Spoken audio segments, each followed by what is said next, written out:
Hello, everybody. Welcome to the RockerMike and Rob Presents show. I'm RockerMike. Hey, Rob Rossi, how are you? How you doing, Mike?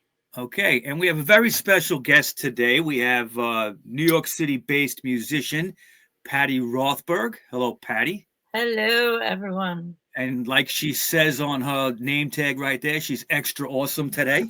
Nice to see I'm you. extra awesome every day because that's the name of my book. Okay, we're going to talk about that. Okay. Cool. So let's just jump right in here. Patti, you've had an amazing career, okay, spans a few decades now, and goes back to, I became first aware of you in the mid 90s. I want to say around 96 with that song Inside. I remember that was a big hit for you on the indie charts. Mm-hmm. So you are New York City based. Tell us a little bit about those days. Were you living in the city then at that point? 96, 95? I was. I am an art student. I went to Parsons School of Design, which is now absolutely stunning. And the building for the new school that I went to is just really high-tech looking and nice, you know. Yes. And when I went there was sort of this back door with a freight elevator, and you know, you go to your classes and they ask you to tack your work up on a wall. And if the teacher didn't think that your stuff looked commercial, they would just flat out say, "You're never going to get a job." I mean, that's cool, but you know. And actually, the reason I transferred to Parsons initially was that I wanted to get a job. I wanted to be an illustrator, and I wanted to illustrate books, maybe children's books, anything. I didn't know. And I never in a million, I'm very, believe it or not, I'm shy. I've gotten less shy now that I've done a couple of interviews and played, you know, a couple of big places. Like, I'm a little less shy. But the truth is, you know, who you are as at the core is who you're always going to be. I agree with that. I feel like you could, pretty much everybody by the time they're about 21, 22, maybe 23, you're kind of set on how you're going to be. I know most people's musical tastes are already set by that point. Okay. And, yeah, my favorite records are the same as they were in high school or even earlier when I had cool babysitters and stuff. So, you know, I mean, yeah, some of my favorite songs, still my favorite songs. Well, what are some of your favorite songs? Let's talk about that. Well, okay, we can start with the Ramones. Good, bad. I'm a fan. I can tell you guys are Ramones fans. I have a Ramones tattoo actually on my own. You are? Yes, I'm a huge fan. We interviewed that guy last week, remember? Who did you interview? Marky? We interviewed who was the British guy. Oh yeah, there was a guy that wrote a book recently called Cretan Family. His name is Mark Ledden. He's from England. Cool. We've interviewed Richie Ramone. Yeah. I did. Melodic.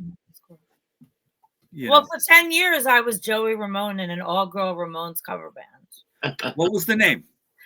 It was called Rockaway Bitch. Yeah, we were talking about that band with Mark because his book Cretan Family is told from the perspective of the tribute bands. Oh wow! Okay, I think there's a lot of good ones now. Yeah, and he specifically mentioned Rockaway Bitch. Yeah, you know it's funny because I did see you with them. I know I did. Okay, I'm trying to think where it was. What years was this that you were in that band? I know exactly. It was like Christmas Eve of 2014. Yep. And then we went exactly 10 years. Finally, we got on a TV show on Prime. I'm not like really entranced with the Marvel world just because I don't know about it. But I know comics, like rock and roll and comics seem to go hand in hand. Always. I mean, you know this, I guess, because I don't know why, but you do. I can't do anything else. Is that what you do? You read comics? You write them? Or? No. I'm kidding. No, me in the comic world, I'm done with it. It's just such a big. It's a big world.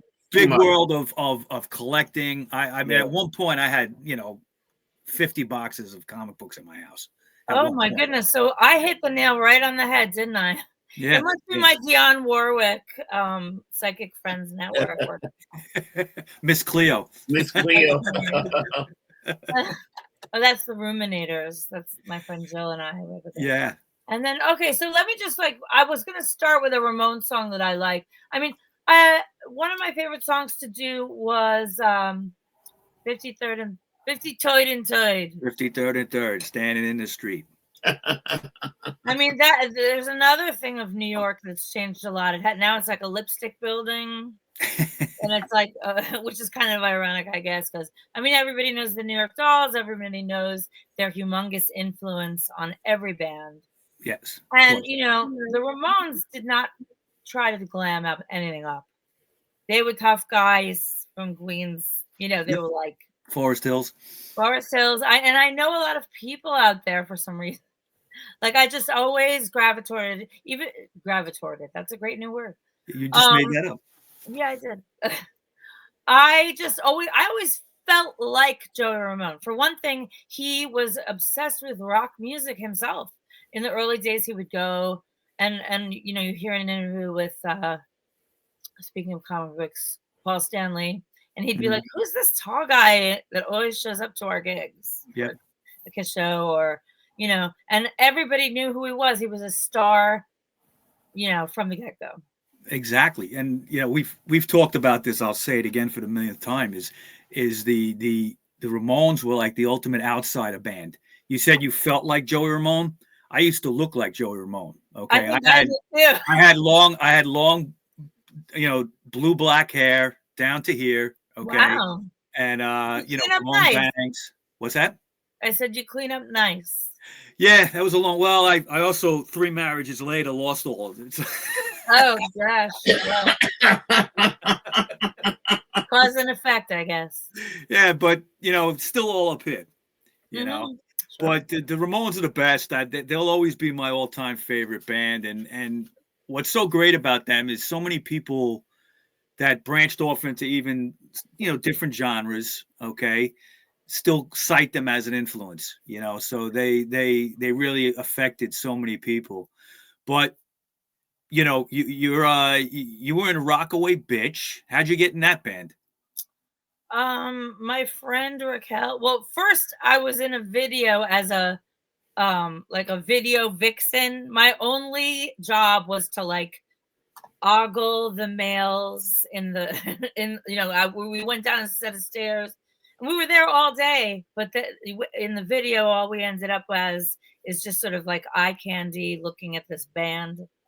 Right. And I didn't know what to expect.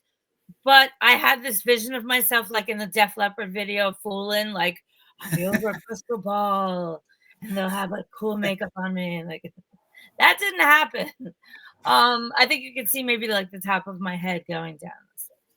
Wow. And in my book, I actually write about the person whose video this was because it was right in the middle of. It was probably about 2011, and one of the other video vixens. She knows me, and I still know her. Her name is Cher, Shair, not Cher like Cher. Right. And she said, "Do you want to be in my band? I have this concept where we're video vixens, but we learn our own songs and then we take it out on the road." And I'm like, "Well, that sounds interesting." And at that time, I think I just moved to Harlem.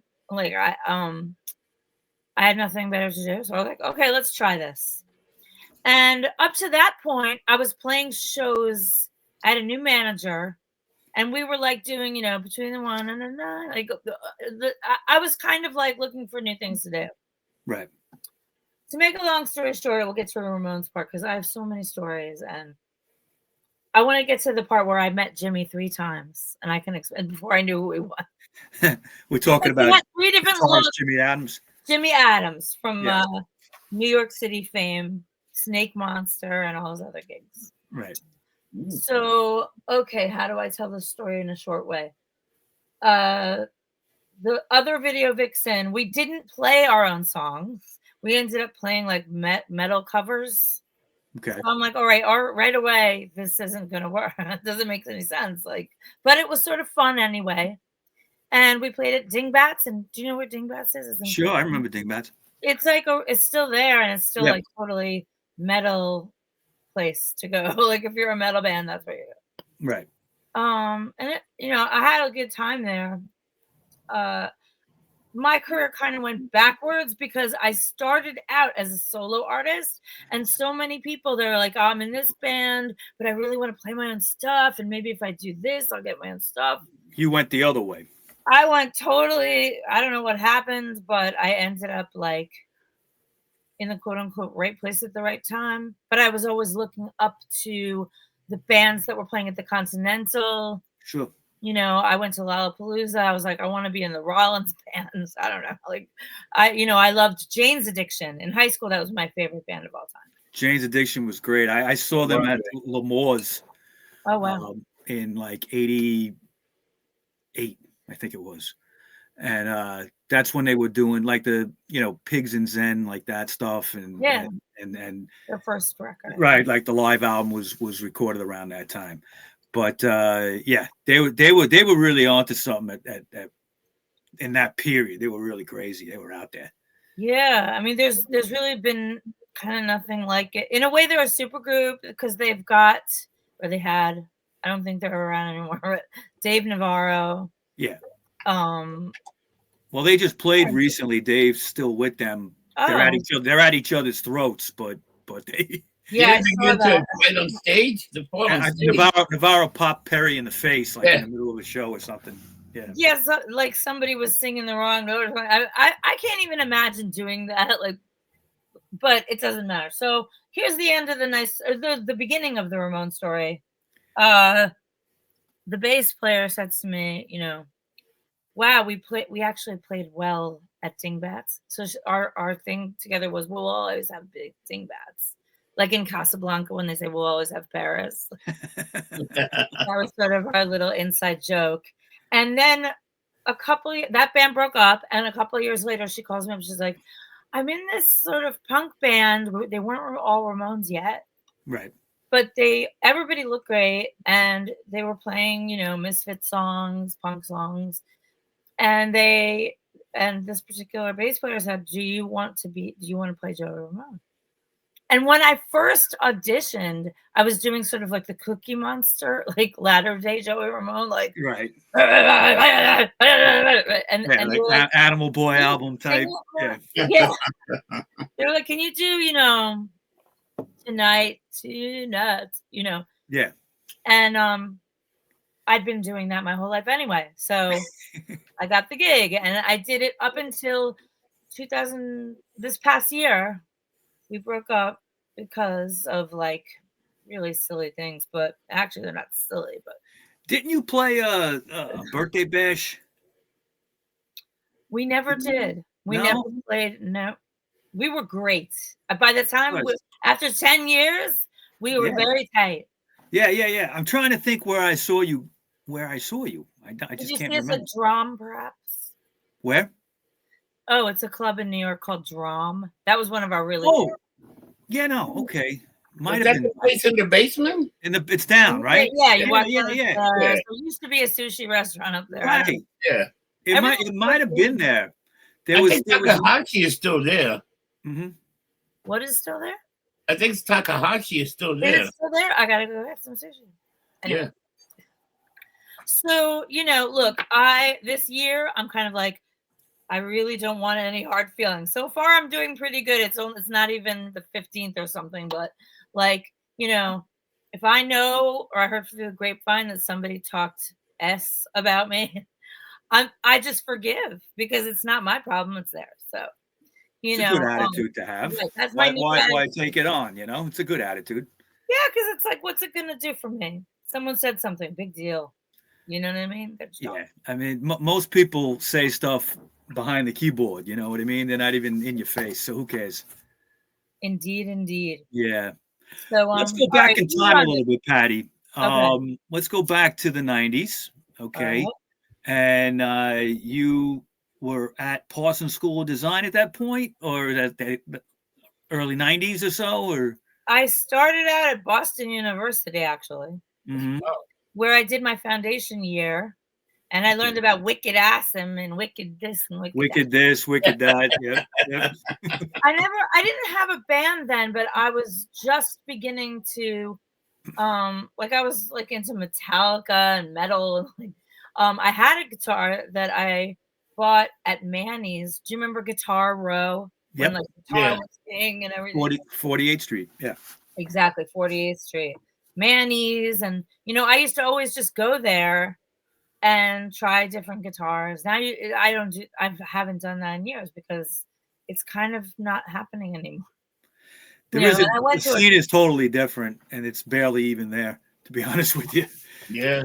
I think that obviously COVID, like, made everybody very isolated, and then also phones make you isolated. Yeah. So before, it was like you would look at the back page of the Village Voice and find and see who was playing all at once, and then it was very social. You'd go out, you'd meet your friends. Now people, like, they look at their phones, they scroll through, and they do meet up, but it's a totally different feeling. It's not. It is. It's less social, kind of more introverted. Even if people are together, they're still texting each other, and it's weird. It's just a weird kind of thing. I mean, look at us. There's a story. Oh, but anyway, okay. So here's how this happened, right? I'm just going to go straight to the record deal part. Okay. So I brought my guitar to my junior year abroad in Paris. At this point, I could play some chords, and I only had like 1 or 2 songs written completely that I could remember sing, and one of them was Inside. Oh. So when I was a teenager, and I was listening to Jane's Addiction, so I'm trying to tie this together somehow. It's kind of a mishmash, but I had met all these people. Some of them were, there were 2, it was just like any summer camp. There's like the boys' bunks and the girls' bunks. And maybe there were like 10 women who played a bass or guitar or was there for singing. They had programs for it, but there were hardly any women signed up. And I was so into it. I wanted to do it so bad. So that's where I learned to play. I think that's an important detail. Because also, this guy who I would later meet, do you know who Richie Baxt is? He's in every bio of mine because I broke a string. I was playing in the subway because in 1994, that was my last year at Parsons. Right. And that's why I took the 1 and the 9 and between the F and the L and 14th Street. Yeah. That was a subway ride. You were in the tunnel there. But you were in the tunnel. Exactly. Yes. And that's how I got into the tunnel. So I broke a string because it was cold and the strings, sometimes you can break one and just fix it. This was not one of those times. This guitar needed help. So I went to this guy who was a famous sort of guitar guru in the East Village. I asked around. And when I'm sitting in there, there's only one other guy in there. He says, "You're Patti Rothberg." I'm like, "Yeah, I know." He knew you. No, but I didn't mean I wasn't any, but I was like, "How do you know who I am?" And he said, "Oh, well, we went to the guitar summer workshop together in Milford, Connecticut when we were 15. I went for production. You went for guitar. I remember everything about you." I'm like, "Wow, it's so cool to meet you again." We went to Benny's Burritos, which was there. Excellent. Great place. And he said, "I have a place in Herald Square. Would you like to join me and try to do a song?" And I was like, "Okay." And I was like, "I don't know if I even know a song." But on the first try, I did Inside. You got it. And the whole time that we recorded at Electric Lady Studios. Great because place. by then, it's a long story, but somehow I kept getting everything I asked for. Like I was, I guess I was manifesting or whatever. I don't even feel like I was, but it just happened. And so I'm in the most ultimate recording facility in the world, in my own opinion, Jimi Hendrix Studio. Right. And this guy was ended up producing my first album. And that's called Between the 1 and 9. Yeah, between. Yes. Yeah. And some other interesting factoids about that album are that became obsessed with things that were 1 and also 9, because like a Rubik's Cube, it's a 1, but it's got 9 little squares that make up the 9. And I was taking the subway. There was a 9 then. Yes, I remember it. It was a local. Did it go to the Bronx? Where'd it go? No, it didn't go that far. It went up to, it was like the 1. It went up to Riverdale. Yeah. Okay. And the ferry. You know, almost into where the 2 and 3 go, but a little more west. Yeah. West. Okay.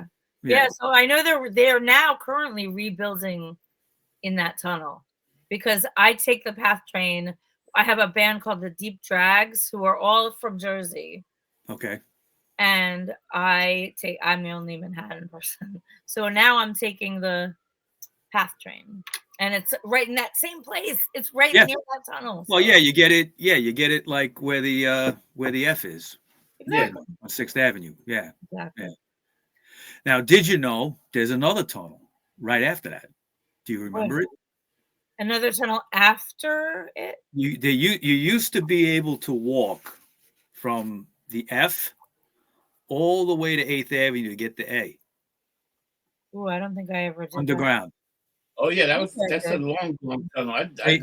There's the tunnel. There's the tunnel that you were in between the F and the 1 and 9. Is it the tunnel where it said some artist put "I'm so tired, why bother"? Like when you're walking through, I think it is. Well, you can't go through there anymore. They have it caged off. When you're at the 7th Avenue side of the tunnel you were in, yeah, you see it like right when you're walking towards the turnstiles. It's to the right, and you can see straight into it. It goes all the way to 8th Avenue. You used to be able to walk under 14th Street from 6th to 8th. I think they closed it up in around 1990 because a woman got raped in there, actually. Oh, horrible. Yeah. Bad old days. Yeah, really. Well, those days are always the day, unfortunately. I mean, don't ask me about that. I just know a lot about that topic. Okay. I mean, not like luckily, and also it's very strange because it's always been about freedom of speech, always been about freedom of expression, but you can't say the R word. Do you know what I mean? And it's a terrible word to even have to know about. You know the word I mean? Now it's the G word, the grape word. Grapes, anyone? Do you know what I'm saying? It's very strange. And I'm like, is this a Gen Z thing? Or is this so that people can continue important talks about this problem? It's a systemic problem. Well, it's ongoing. It's not just that year. Yeah. There's a lot of things today that don't make sense that go on. A lot of double standards and that's one of my records and titles. Yes, I know that. I know that. That's your 3rd album. It is. Yes. Cool.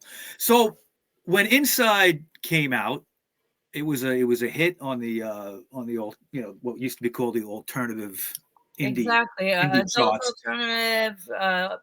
It had a couple different variations, but yeah, there was a format and I was on that. Yeah, I always found that interesting, kind of in a bad way, actually. Just the idea of like alternative to what? It's being played, okay, somewhere, so it's not like it's totally underground, but it kind of separates. I never liked that label. I think it's just everything should just be one. But you remember when MTV had 120 minutes? Pretty much that's all they played, new alternative music. Yeah. So you saw all the good bands. I was actually on 120 minutes right after a Jane's Addiction video. And that was even enough for me. I was like, well, that's it. Now what else is good? Were you live on there or just the video for Inside? Just the videos were played simultaneously one after the other. Mm-hmm. And I was like, wow, that's really cool. What I didn't know about you, and just when I did some research, is you actually opened for some very interesting people back in the day. Okay, I mean, bands like the Wallflowers and Paul Westerberg from the Replacements. Mm-hmm. What was that like, meeting some of these people? I'm sure you were fans of these bands, I'm good. I was. I listened to Replacements, Let It Be. It was one of my It was like one of my great record. Yeah, it's a great record. And I listened to it in my little room, growing up, and like that was one of the ones. Also, lived in my car quite a bit. Then he also had a song, something called 14 Songs, and there were certain favorite songs of it. But the song that he was promoting at that time was called Love Untold. And for a period of maybe a month or however long I was touring with Paul Westerberg, I got to hear this song that I loved like every night live. So it was amazing. He's an amazing songwriter. He is. Whether it's with the Replacements or solo, he's just very talented. Yes, I'm very lucky to have done that. And I only met him once. And this is what brings me, I got to quickly tell the Jimmy story. Go ahead. Go back to Jimmy Adams. He'll be watching this show, I'm sure. I hope so. Hi, Jimmy. Thank you for helping me here. Okay, so what happened was there was a club called the Hard Swallow, and I had just moved back to New York from I kind of ran away from home because I was having so much stress during COVID. Can I interrupt you for 1 second? Absolutely. Hold that thought. Both of us were tight with Big Lee. Okay. Oh, Big Lee, really? Yeah. Yeah. The owner of the Heart Swallow passed away about almost a year and a half ago. Yeah. And it's now called Area 141st. Yeah. But I think we did shows from there. We did podcasts from there. We interviewed him and Sasha and all that. But I don't mean to interrupt. Go ahead, tell us the story. No, you're not interrupting at all. This is your show.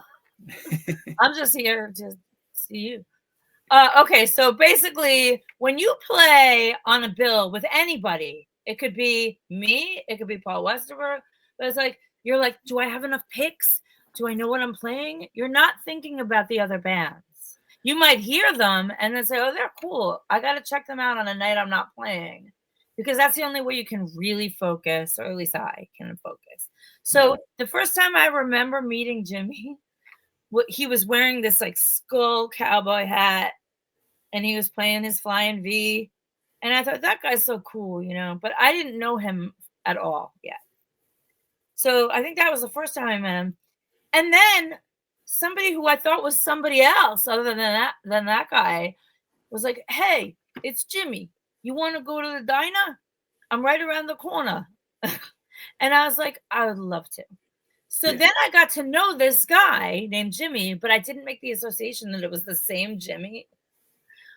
And then finally, this is the most important, amazing coincidence. That's why my new band is called the Patti Rothberg Coincidence. Mm-hmm. And the more I go, you don't want to hear it all, but it just keeps coming. So I'm at the Staten Island punk rock golf mini golf show. Do you know about it? I've heard about it. Never been cool. to it. Yeah, I've heard about it. Okay, well, basically, the townsfolk of Staten Island and their kids make a golf course from scratch, from art. Yeah. And the Ramones one was like a windmill, but Converse sneakers. And I could crank it while you're playing mini golf. Oh, cool. And this was the last time I ever played as Joey Ramone, actually.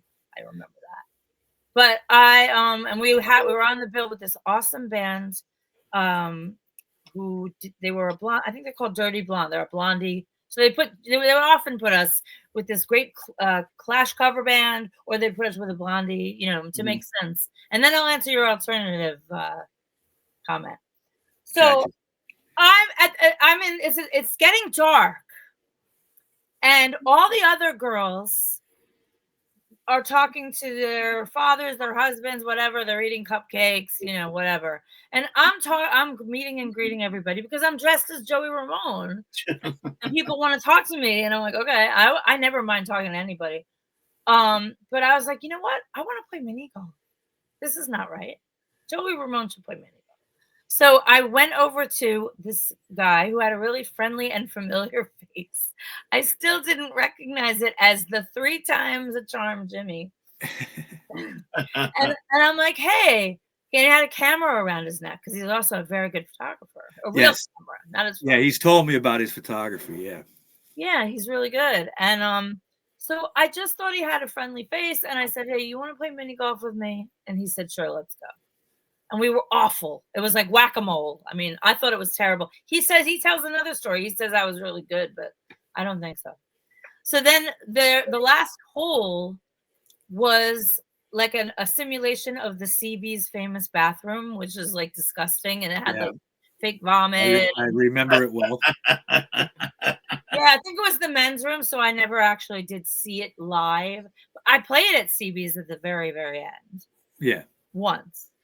But okay, so anyway, you know what it was supposed to look like. So they like really did it up. It's like fake dog do, I think, and things like that. And if you get a hole in the 18th hole, there's another 109. Then you win a free game. But I don't think there was actually a free game at this thing. It was just for fun.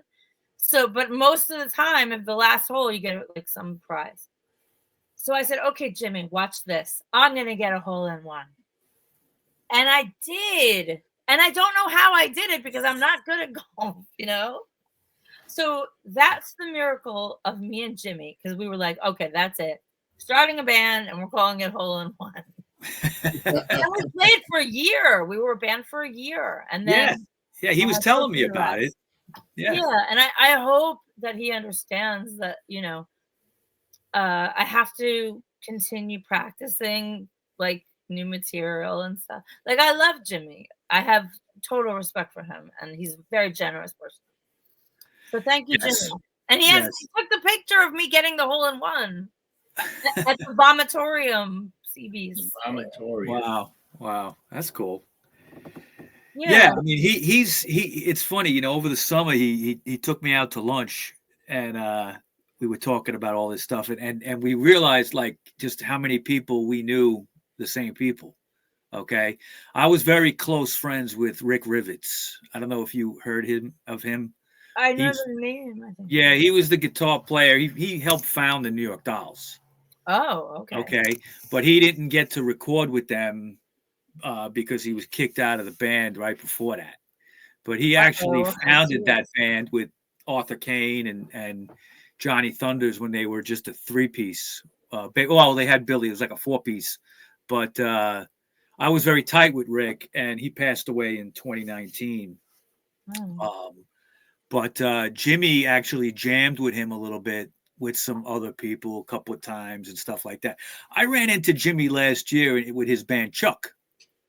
Okay, he has that band called Chuck at a place way out east on Long Island.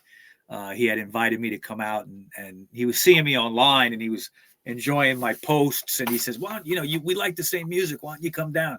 So I did, and had a good time and everything. And then just, it's funny, the community, and you know this, the community can be very small. I mean, you could run into people that you haven't seen in 30 years at some piece of shit club out on Long Island somewhere, you know what I mean? Yeah. And it happens like that, but he's been in the scene for a long time, so he's a good friend to have. Yeah, well, the one thing that I'm realizing, okay, let's talk about categorization and alternative. Okay. Sure. So it depends, you know, exactly how old you are, because I saw every single, what do you call it, like medium, I guess, of, you know, from 8-track to, you know, and then like, you know, cassette, right? DATs. I remember beepers, etc. It goes on and on. Vinyl. I used to go to Musicland and Sam Goody at the mall. Yep. And you'd flip through, but there were only 2 categories: pop, which was an artist of any genre under the alphabetical name. Yep. And then there was alternative. And I liken this to maybe, I think it was like 104.3. It was an album-oriented rock station. And then they would have a show called Things from England. Yeah. That was 104.3. That was, yeah. Okay. So I used to listen to Things from England. That's where I first heard Running Up That Hill. Right. Kate Bush. Yeah. Kate Bush, which of course they used in Stranger Things.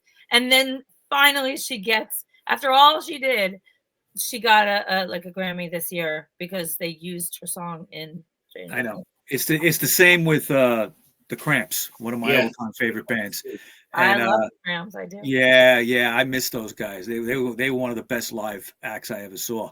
But when the Wednesday series came out on Netflix, they used Goo Goo Mug. There's like you probably saw it. There's a dance. That's a comparison, yeah. Yeah. And I was actually in a Cramps band, and it couldn't work out because I felt like I was playing the Kid Congo parts and the Ivy parts at the same time. And when I was and like the same time that I was listening to, the Replacements, what people would probably call alternative, although I think Paul Westerberg would be filed under pop P. It's like, who knows, in a way. But the most important thing is that you find your thing. But last summer I wanted to be in the Cramps band, and the people, it was a married couple. They were so sweet and really cool, but I couldn't do it because I think he, like, not secretly but really wanted to just be the front man like Lux was, and I know that he could have done that, but I can't be two guitar players at once. And when I was like a kid, I'm listening to B-52s, I'm listening to the Cramps. I don't know who's playing what, and plus they were stacking. They were layering the music. Right, so they're not playing it live the way they played it. You have to modify it for live because you can't do everything at once. Anyway, I did try though. So what were we talking about? The Cramps, your friend who died. I forget where we left off because there's so much to talk about. You were alternative, is that it? Well, you were talking about looking at records in the store, and alternative was a label. I can remember, and this is dating me, when you really didn't even have that. Okay, it was, if you walked into a Sam Goody, for instance, you would have the pop section, which could have been pretty much anything. Okay, yeah, pretty much. Anything that was being played on the radio, top 40. Okay, and then you would have rock. I mean, and it would be alphabetized. So I can remember as a kid. I'll tell you real quick, is I first heard the Ramones on the Dr. Demento show. Wow. Okay. Cool. Which was a show that used to be on Sunday nights. It would play, Dr. Demento was this guy that would play the weirdest shit. I remember listening to it. And I heard Teenage Lobotomy. And it was around, I must have been about maybe 10 or 11, maybe about 11, probably about 1980. Okay. And I'm like, what the hell is this? And then I realized they had a movie out. Okay.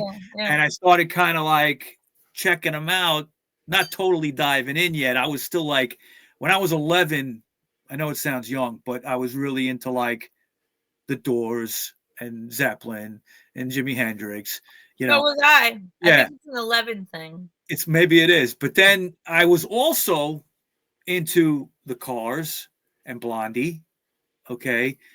And maybe some very like early kind of new wavy stuff that might have been played on the radio. And like then Devo, Gary Newman. Yeah, Devo, Gary Newman, like that kind of thing. And then I hear the Ramones, and I would say within 2 years, by maybe 82, I was like a Ramones fanatic. Couldn't see them yet. I didn't see them until 83 the first time. But I was like, and you would go into the record store and I would go right to the R's. Boom. Okay. See what they had. And everything was lumped in alphabetically that way. There was no labels. And that's the thing. The Ramones were like so far ahead of their time. You know what I mean? People didn't know what to make of them when they came out. And there's so many other bands like that too. Not just the Cramps is another great example. I think this world still has not caught up with the Cramps. Hey, you remember going to Tower Records? Like when you would go to Tower Records, they really didn't have those labels. They just had everything like in alphabetical order in the wall. Oh, really? I don't remember. Like I do remember going to Tower Records because it was I was living in the West Village for 6 years. When was that? 97 to 2003. Sure. And I would walk to West 4th. I miss Tower Records. I mean, Tower was the best. I just miss like, something going on, anything going on. Like, you remember Soho? People would have their art out on the street. On the sidewalk. Yep. And tourists could come and it was okay. And like, now it's like, ooh, tourists are weird. And I don't know. It's just so crazy, like how far we've come, It has changed. It's going backwards in some ways, but in the sense that the city's like kind of regressing backwards when it comes to crime and stuff like that. But at the same time, you still have it. There's no real scene anymore. You have pockets of things, but no real like cohesive music scene anymore. And at this point, which is kind of sad. I don't know if it can come back, because I think to have that, you got to have at least neighborhoods that you can afford. I've always felt like artists need these places, whether it's, music, or if you're a painter or anything like that. And which I know you do some painting too, right? Yep. Okay. We'll get to that in a second. But okay. I think, you got to have for a scene to flourish, you have to have cheap rents. So artists don't have to worry about where their next meal is coming from, and they can concentrate on their art, which is why, the Bowery area in 1976 was a huge attraction, because you could get, an apartment for $200 a month, if that. Okay. I think that's probably one of the highest rent areas in the whole city. It's unbelievable. No one understands why. They don't know why. They just put it there. It was all just. You just got people that pay this ridiculous rent because now they're living like with 3-4 people. They don't give a fuck. Yeah. That's pretty much what it is. They live with a bunch of people. Well, remember, we live in a city now where nobody is from there. Mm-hmm. Okay. It's transient, and people don't even care because they know they're going to be moving on to somewhere else at some point. So they don't invest into it, make a neighborhood out of it. In the 70s, when CBGB's was happening, the city was also in the middle of bad financial times, and a lot of people were moving out. So there was a lot of open space, a lot of places you could rent cheap, because landlords be happy to have anybody in there instead of having it empty. Right. But and now people pay squatter laws or something. What's that, Patty? There's something called squatter rights. Oh, well. Yeah, I mean, that's a whole thing that I was living in the East Village when the Tompkins Square riots were going on. I lived on 10th between 1st and A, right across from the Turkish Baths on the other side of the street. I know exactly where it is. Yeah. I'm not far from there right now. 259. I live behind the Turkish Baths. Really? Yeah, you do. Yeah, you're on 9th. Yeah. You get to go there or something? Because I know that when I lived on Bleecker Street, I lived upstairs from Life Club, which is now Poisson Rouge. Oh, yeah. And that's sort of a happening place. Like when Sparks played, they played there. Yeah. Like, that's like the, who else did I see that was great? Bush Tetras. They were. Me and Rob went to see Peter Murphy at La Poisson Rouge a couple of years ago. Oh, cool. Yeah.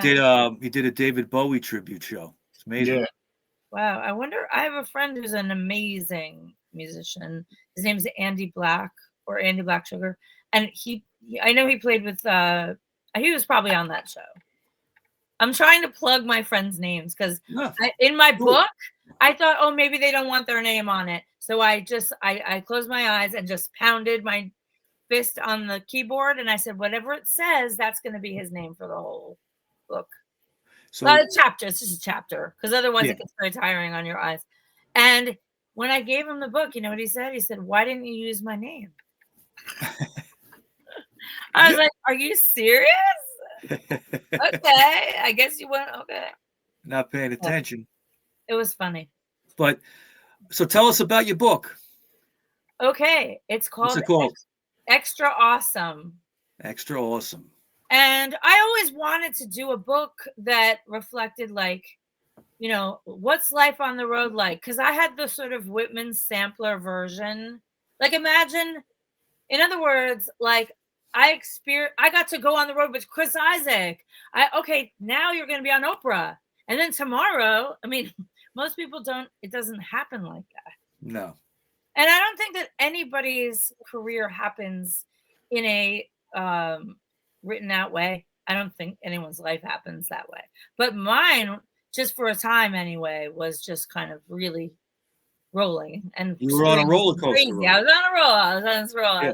Okay, so also, I don't know how this happened, but there's a music studio called Euphoria. It's still fine. It's still there. It's still totally operational. And I hope my friend Dave Sokol is watching. Hi. He was my first, he was very supportive of me, and he would help me in this place, rehearsal studio. So I had like a line of guitar players like auditioning to be in my band.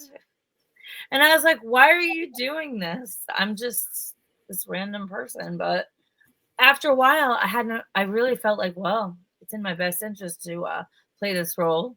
So I'm like, okay, next, please. Because I told you before, very importantly, like, I thought that like you're in a band and like maybe then down the road you get the solo show and you do your original music.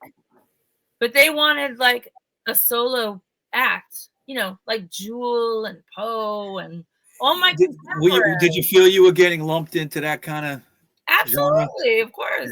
Because they don't really listen to you. They're just like, oh, let's see, Madonna, Metallica. Like when you're looking in the bin. I do think so I overheard one of you guys say that it was because there was a top 40.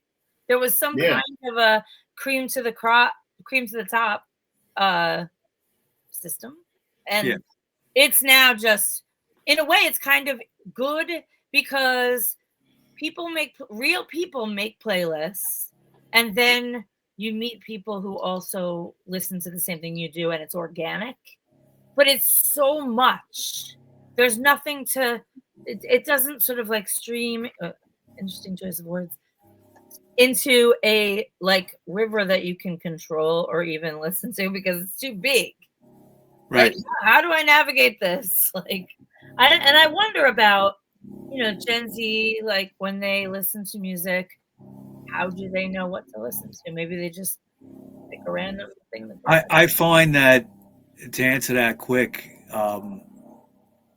Gen Zs, and I know that from like my wife's kids and stuff like that, they're all over the place. It's an eclectic type of thing. They could listen to stuff that we would never lump together, Yeah. So in a way that's good, I guess. I don't know.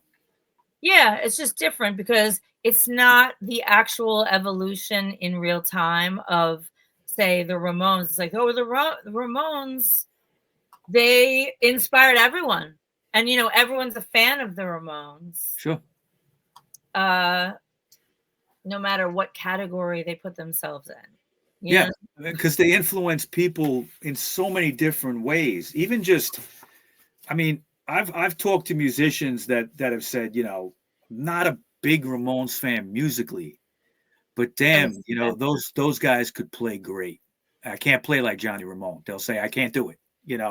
All the downstrokes and everything like that. I mean, I remember growing up, people, I would get into fights. People would say, "Oh, they suck. They can't play." I'm like, really? Okay, and why don't you try it? You try it, okay? Even bands like Green Day, who I personally hate, but they can't. They don't get that Ramone sound down. They never did. Were they trying to? They cheated. They didn't use downstrokes. Okay, Johnny Ramone called them out on it one time when the Ramones got into the Rock and Roll Hall of Fame that time. Okay, 2002. And Johnny went up and they all made the speech. Joey had already passed at that point. Dee Dee was still alive. Tommy was there. And I remember reading in a magazine and Johnny said, yeah, because Green Day went and did like 2 songs or something like that. It might have been like Outsider or something, Psychotherapy, something like that they did. And Johnny was like, yeah, it was all right, but they didn't do downstrokes. They didn't get the sound down. Wow. Yeah, that was him. That was so. I mean, he invented that. Definitive of him. And then, like our guitar player, Jenny, she did it. She did the downstrokes, you know. But and it does sound different if you don't do it. That's my point. They probably don't want to be the Ramones. They probably wanted to be their own thing. I'm not really sure about that. I don't know. You know what I mean? It's like if you're trying to be a Ramones cover band and you're not doing Johnny right, or you're not doing Joey's stance with the whole like thing that he did, or you're not, then maybe somebody could criticize that. If it's a tribute band, or but if it's like a band that has their own name that's just influenced by the Ramones, I don't know. Is it cheating? I get what you're saying. But I still think they cheated. Oh, okay. See, that's the thing. We're looking at it from a different place, and it's a good discussion to have. But anyway, blah blah blah. So we were talking about Gen Z, and I mean, I feel like I should be in Gen Z, but like the technology is going so quickly. You know, well, in our lifetimes, we saw, like you say, 8-track, cassette, records, obviously, CDs. Okay, I mean, there's people out there that never owned a CD. Believe that? Of course, it's a little scary. Yeah. I mean, and I can still see myself being like, wait a minute, CDs. Now I got to go and buy all this crap over again. You know what I mean? Well, they did that. They're like, oh, here, why don't you get the remaster? Well, I remember resisting for a long time with CDs, and then about maybe 1990, I gave in because I was at a record store out in Valley Stream on Long Island called Slip Disc. Okay, which isn't there anymore, but it was very famous. They used to have shows there and stuff like that at Slip Disc. And Mike, who owned the place, he's still around. You run into him at record fairs and things like that. But when I saw Misfits Walk Among Us released on CD, I said, oh, okay. I said, I guess I'm gonna have to, jump into this, And if there's any band that actually really benefited from the CD remastering, it was the Misfits, because you couldn't understand shit on those records. Oh, is that right? I have no idea. I mean, I know the Misfits from a totally different standpoint. I know a woman who went to second grade with Jerry. Mm-hmm. And I just randomly met her at a barbecue in this town called Linden, New Jersey, where the guy who I wrote Extra Awesome, the book, Richard Carroll, also lives. That's why it's called the Patti Rothberg coincidence, because that's just how my life rolls. And it's also going backwards too, because I played this thing called the Jingle Ball. Yeah. Have you ever heard of this? Yeah. It's still going. They still have radio, even though nobody knows. Isn't that Z100? Yeah, Z100 Jingle Ball. Yeah. Ball. And that year they had Girls Rule the Yule. Mm-hmm. And I know it was Gwen Stefani, Sheryl Crow, late 90s. Yeah, exactly. And I played there. Cool. I had just started. So it's like, oh, here, by the way, we'll throw you into this pool of like really famous people and then just go. And I was like, okay. And so do you feel that they didn't get you? Like, you had your song Inside, which kind of, I don't think it's exactly like what was going on with those female artists you mentioned, but I could see how, if you didn't know crap about music, how it would get lumped in with that. But, do you feel like with your, your background, and then all of a sudden you're kind of lumped in with stuff that's, like you say, Jewel or something like that. It's like, it couldn't have flown well with you. Am I right? Well, here's the thing. Those were my contemporaries. So if you think about it, I had never heard of Jewel until it was too late, and we were already on the same page compared to each other. Yeah. Whereas my influences were Olivia Newton-John was my first one because I saw Grease, and I thought she was an amazing singer. She was an amazing artist, and a beautiful person. Okay, so I liked her. Then there was Susie and the Banshees. I worshipped. That's what started. Now you're talking. Thing. Yep. Then then I was already into like Led Zeppelin, or because I was playing. And it depends on, first of all, how old you are and who you're talking to in your school. Remember when schools had a smoking section? I certainly do. I smoked. You did? Yeah. Okay. So I would go and smoke with these metalheads. And then I got into Black Sabbath and, all the things that leads you to. So, yeah, I was a little confused. Why are they putting me with Ani DeFranco, Jewel, Tracy Bonham, who's like a concert violinist, and she's amazing. It's all because she said something like, I'm just fine. Mother, her song says, everything's fine, right? Yeah. And in my song, I say, I'm just fine. It's like, oh, I'm just fine. Put it together. Same lyric. And I was like, really? That's what you... But we all had one thing in common, and that was Alanis Morissette. You're a big fan, right?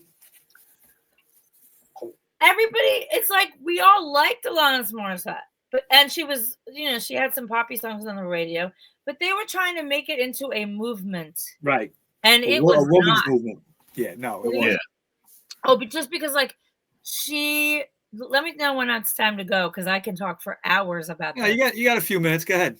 Okay, so I'll just finish up with this. It's like, I had nothing against Alanis Morissette. I didn't even know who she was. I was making my own music. I was trying to figure out how to play my guitar at that time.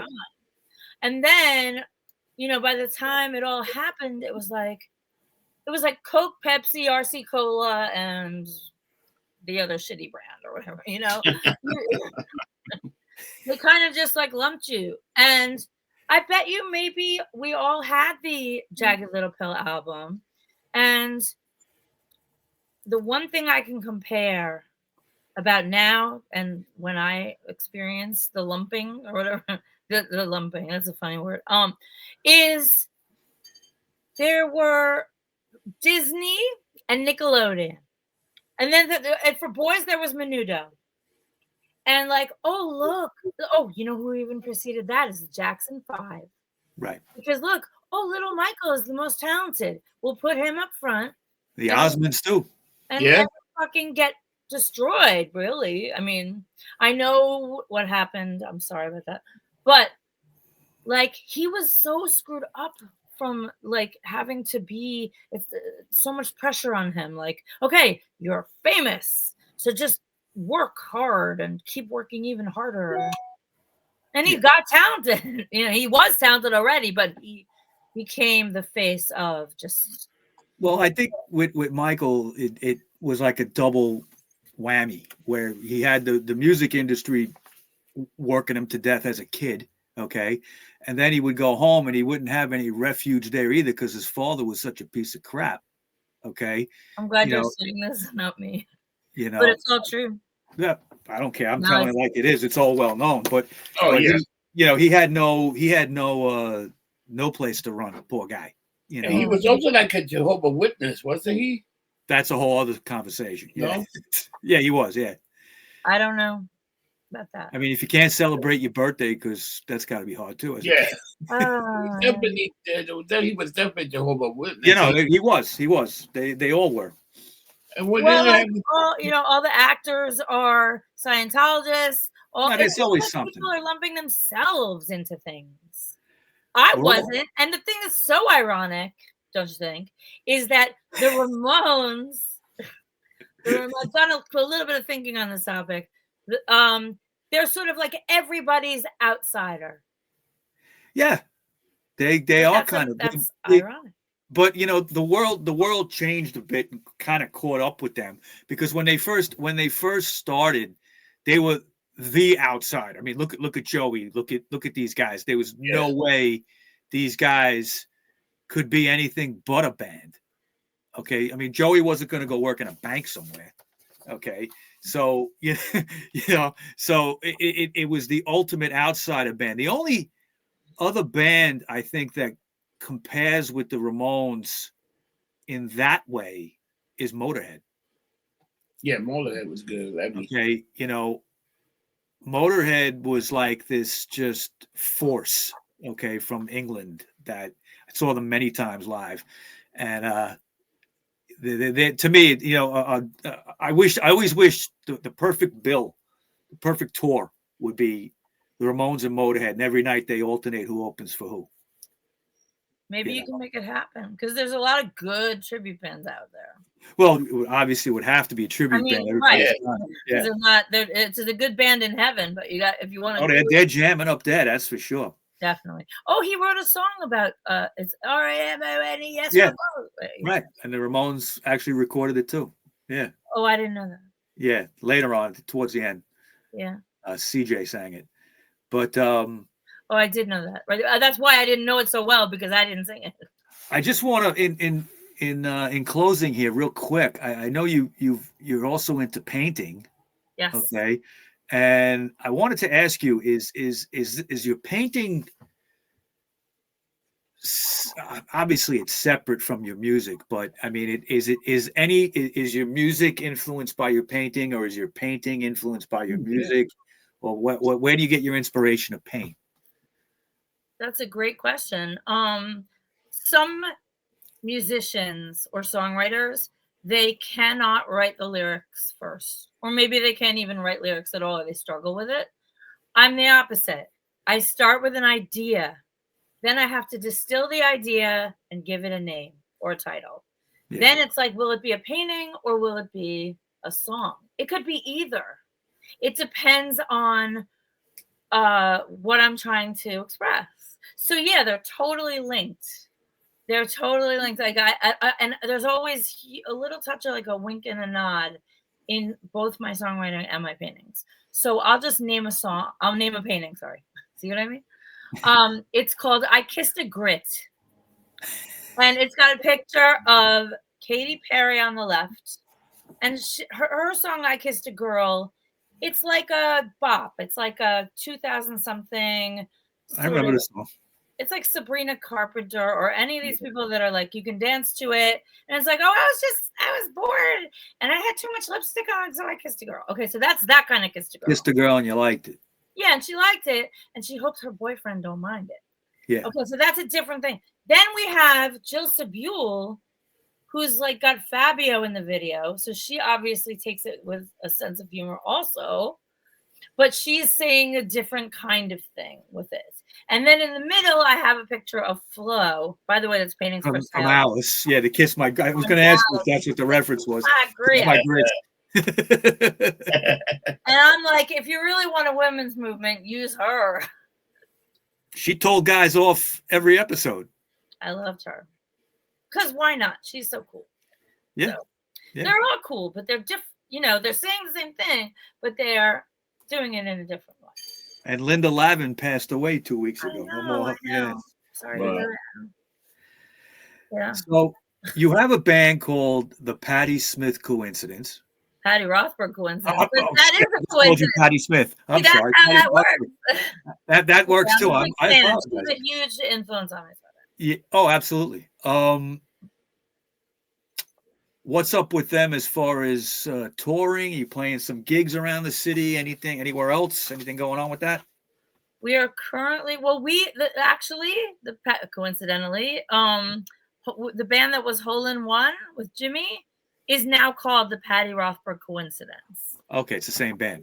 But we're not doing the same thing. See, the thing is, when Jimmy's there, it sounds a certain way, so it can't have the same name. Plus, I guess the word is, I don't know the word, but in honor of Jimmy, Jimmy is Hole in One. That whole band, that whole piece of time, he owns it to me. So it's not like, oh, well, he didn't want her, so bye.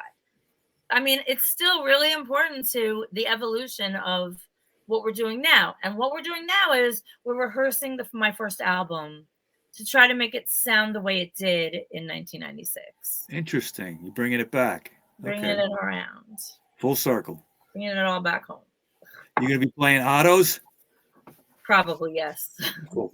Great. There's only a couple places to play. Hey, if you know of any, let me know. Well, I actually, we could talk about that because I do book shows, but it's Lakeside also have like a nice backstage, Lakeside Lounge. Lakeside, yeah. Oh, is that still open? I didn't know it was still here. Actually, you mean Parkside? You're talking about? Parkside, that's what I mean. Parkside. Oh, that's okay. Yeah. Parkside. Yeah, they have good shows there. Yeah, I've seen some shows there, pretty good. That's it. It's Parkside. Yeah, I like the amazing sound guy Kip Elbaum. If I'm going to throw names around, I should surely throw his around because he really he asked me to write a song about Steve Mock, who was in a band called Charm School. Yes, I remember Charm School. Yeah, and he was like this rockabilly guy, and he got shot by accident, of course. Well, not of course, actually, but I think it was a terrible accident. And so he asked me to write a song about it, and I did. And my fifth album, Black Widow, that was just going to be one song. It became the entire album. Wow. Just the whole feeling of like loss and that guy. Do you remember, I'm going to ask you if you remember two bands, Bitch Cat? I don't, but I like the name. I probably Bitch like Cat. it. And do you remember the Beauty School Dropouts? I gotta do my homework. With your Grease reference right there? Yeah, exactly. Yeah. I don't know them, but I'd like to hear them. I bring it up because they Beauty School Dropouts used to play with Charm School a lot. Oh, that makes sense. Yeah. Yeah, they used to do a lot of gigs together. I should really write that down. Yeah. I don't have anything to write. Rob, remember we did the AC/DC making of Back in Black with my friend James? Yeah. Yeah, James was in Beauty School Dropout. Yeah, he talked about that. Yeah, he talked about it a little bit. Yeah. Cool. Yeah, Beauty School Dropout. So it wasn't all female. It was. Bitch Cat was all female. Okay. And Beauty School Dropouts were all guys, 2 brothers and 2 other guys. Great band. Played they had originals, they had covers, they did a lot of Ramones, did a punked up version of Buddy Holly songs, and real great stuff. They had a lot of originals. They weren't a cover band, but Bitch Cat was very cool. In fact, I connected the 2 together, and Sandy from Bitch Cat married my friend James in Beauty School Dropout. See, look what you did. Match made in heaven. Yeah, I hope it worked out. Oh no, they're still together. Still together. They have a beautiful little girl named Charlotte that's named after Joey Ramone's mom. Oh, that's so nice. Yeah, very nice. Nice kid, nice family, I was so shy, and I remember Joey Ramone used to just like hang out in the village, and I'd see him, and his mother, I knew who she was because I'd seen the movies and I'd seen documentaries. Right. So I followed her into the deli. I'm like, I have to say something. So I was like, it's nice to meet you. You've raised a fine boy. And she says, I raised 2 fine boys. Mickey, right. And I thought that was really cool. That is cool. She loved both her kids very much. Nice lady. Yeah, she was really I remember real quick, and we'll hang it up. I remember at CBGB's probably about 1999 maybe, or 2000. It was a Rock the Vote thing that Joey was doing, and I got to sit at the table with Charlotte. Oh, okay. Nice. Yeah, and because I had a connection with one of the journalists that were there, and very cool. Nice lady. We had a good conversation. I wish I had a podcast back then because I met so many cool people in those days. Some of them are no longer with us, unfortunately. Yeah. So I can't get them. But so Patti, listen, this is what we're going to do. Okay. I'm going to speak to you after the show, and we're going to get together, go to International Bar and visit Rob. Good idea. I'm going to tell you some great Ramone stories I have. Okay, sounds good. Going way back into the 80s and stuff like that. I hung out with them a few times and, got to know Joey a little bit and Marky a little bit. But great band. But thanks for being on today, talking about your extra awesome career. Yeah. Okay. It just keeps getting more and more awesome. I can't contain it. And how can we get the book if people want to buy the book? Oh, what a great question. Right now, I don't even have a copy, like not even nothing. But my manager has them, and you can just order it by on demand kind of thing. So I can give you. Should I write the name? Like here, it's Gary. What's a good way to reach you or reach him? I think to reach me first because my PayPal is the same as my inquiries. Like people will email me and say, I want an extra awesome, or I want a t-shirt or whatever.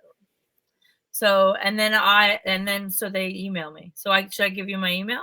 You can mention it and we'll put it in the links also. Rob will throw it in there. Yeah, but send me the email, Mike. Once you get mine, I'll put it in the link so people can find her. Okay, I'm writing it out just in case. I don't know. In case of anything. That's it. Oh, and then I have to send it. Yeah, just send it to me, and I will give it to Rob, and we'll put it up on the links for this show. Yeah. And thank you very much for coming on. You've had an amazing career. The conversation was fantastic. Yep. Really good. Really good. And we got a lot in common here. I'm sure if we get to the bar, we'll probably chew our ears off. I'm sure of it, but I'll pace it out because believe me, I have a lot to say, but I'll come. Maybe we'll get together with Jimmy too. Yeah, that would be great. You know what? That would be really nice because Yeah. I really miss him. But Yeah, he's a busy guy. busy He's hard guy. to- Exactly, he's a busy guy. Yeah, yeah. All right. So what do we say at the end of every show, Rob? You don't get drunk, We get lumped up. and we'll see you next time. You're Take care, kidding. people.